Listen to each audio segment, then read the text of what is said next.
యేసుక్రీస్తు నామములో మీ అందరికీ శుభములు తెలియపరుస్తున్నాను. ఈ సెప్టెంబర్ నెల ఎలా ఉండబోతుందో అని అనేక మంది ప్రేక్షకులు బాధపడతా ఉన్నారు. మార్నింగ్ మన్నా అని ఈ కార్యక్రమాన్ని వింటున్న మీరు అలా బాధపడవచ్చా? బాధపడకూడదు. ఎందుకంటే దేవుడే మీ పక్షముగా యుద్ధం చేయటానికి సిద్ధంగా ఉన్నాడు. యోహాను సువార్త 14:14 ప్రకారం మీ పక్షముగా దేవుడు యుద్ధం చేయబోతున్నాడు.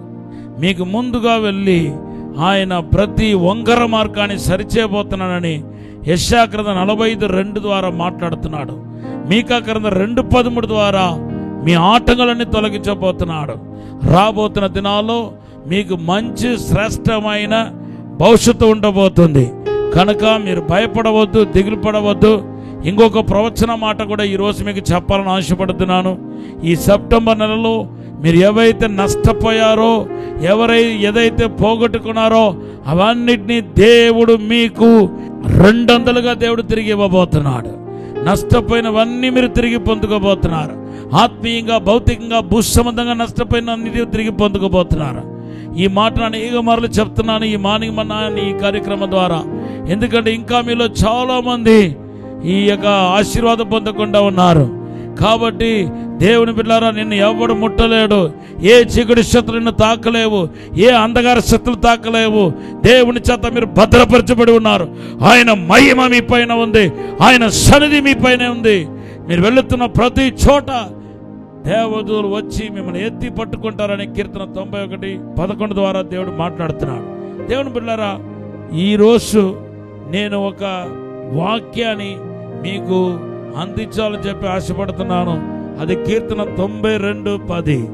ఆ 92:10లో ఏమని రాయబడి ఉందంటే, కురుపోతు కొమ్ము వలె నీవు నా కొమ్మును పైకెత్తితివి, కొత్త తైలముతో నేను అంటపడితేనే అంటున్నాడు.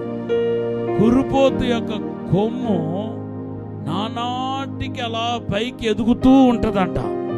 ఎందుకంటే తన శత్రు నుండి కాపాడటానికి, తన ఆహారాన్ని పోగు చేసుకోవటానికి, తన శత్రు నుండి కాపాడటానికి, డిఫెన్స్, అఫెన్స్ అన్నిటికీ వాడేది ఏదంటే దేవుని బిడ్డ కురుపోతు ఈ యొక్క కొమ్మునే. కాబట్టి కురుపోతు కొమ్ము ఎలాగైతే ఎదుగుతూ ఉంటుందో అలా నా కొమ్మును కూడా నువ్వు పైకెత్తుతావు అంటున్నాడు. దావీదుకు కొమ్ము ఏది అని మీరు అడగవచ్చు. దేవుని ఇక్కడ కొమ్ము అనేది దేని చూపిస్తుందంటే, దేవుని బిడ్డలారా, యోబు గ్రంథం 16:15 ప్రకారం కొమ్ము అనేది హానర్ను చూపిస్తుంది. దేవుని చేత కనపరచబడుతున్న విధానాన్ని చూపిస్తుంది. అవును, మీకు హానర్, ఘనత వెంబడి ఘనత దేవుడు ఇవ్వబోతున్నాడు. మీరు కనపరిచేబడిన సమయం ఆసన్నమైంది. కీర్తన 91:14-15 ద్వారా దేవుడు మాట్లాడుతున్నాడు.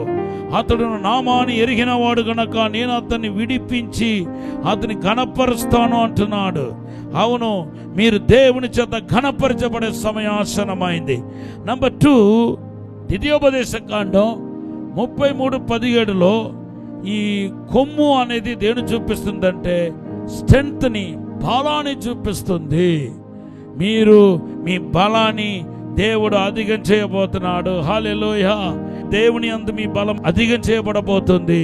కీర్తన 84లో మనం చూస్తే బలము వెంబడి బలము, 84:5లో బలము వెంబడి బలమని రాయబడి ఉంది. మూడవదిగా దానియేలు గ్రంథం 8:5, మరి సామెల గ్రంథం 2:1, కీర్తన 75:5, కీర్తన 75:10 ఇవన్నీ దేవుని బిడ్డలారా దేని చూపిస్తుందంటే డిఫెన్స్, తన్ను తానే రక్షించుకోవటానికి దేవుడు ఇచ్చిన ఆయుధాన్ని, కొమ్మును మనం చూపిస్తుంది. డిఫెన్స్ వెపన్స్ చూపిస్తుంది.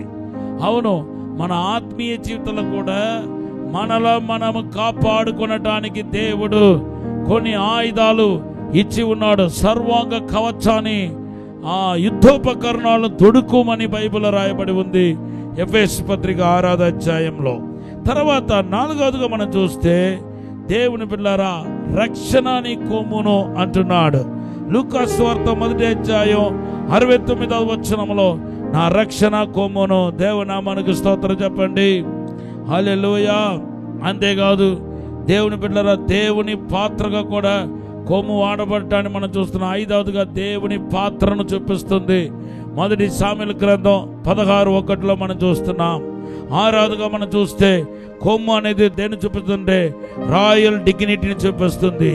ఇర్మియా గ్రంథం 48:25, జకరియా గ్రంథం 1:18 మనం చూస్తే కొమ్ము అనేది దేన్ని చూపిస్తుందంటే దేవుని బిడ్డలారా మరి రాయల్ డిగ్నిటీ, రాజరిక ప్రత్యేకతను, శక్తిని మనకు చూపిస్తుంది. ఇవి అన్నీ కాకుండా కొమ్ము అనేది దేన్ని చూపిస్తుందంటే జ్ఞానాన్ని చూపిస్తుంది. ఒక జంతువు తనకు కొమ్ము ఉన్నప్పుడు కొమ్ముతోనే యుద్ధం చేస్తే తప్ప కాలుతో యుద్ధం చేస్తే కొమ్మునే వాడుకుంటుంది. అది జ్ఞానం కాకపోతే ఇంకేంటి చెప్పండి? దేవుడు తనకి ఇచ్చిన జ్ఞానం. సో ఈ రోజు నుండి జ్ఞానాన్ని గురించి దేవుని కొమ్మని జ్ఞానాన్ని దేవుడు హెచ్చించబోతున్నాడు. మీ యొక్క జ్ఞానం విస్తరించబోతున్నాయి. విశేషమైన జ్ఞానముతో దేవుడు మిమ్మల్ని నింపబోతున్నాడు.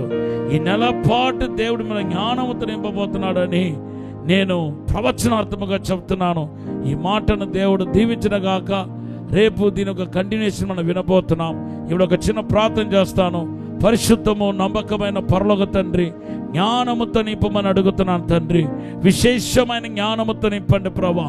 మా కొమ్ము అనే ఈ జ్ఞానం నాయన ఎదుగునగాక.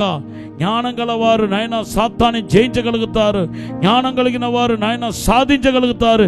జ్ఞానం కలిగిన వారు ఏమైనా నీ కొరకు బలమైన కార్యం చేయగలుగుతారు ప్రభా. ఇప్పుడే అభిషేకించండి. 2 పాలు ఆత్మ దయచేయమని యేసు నామములో అడిగి వేడుకుంటున్నాము తండ్రి. ఆమేన్.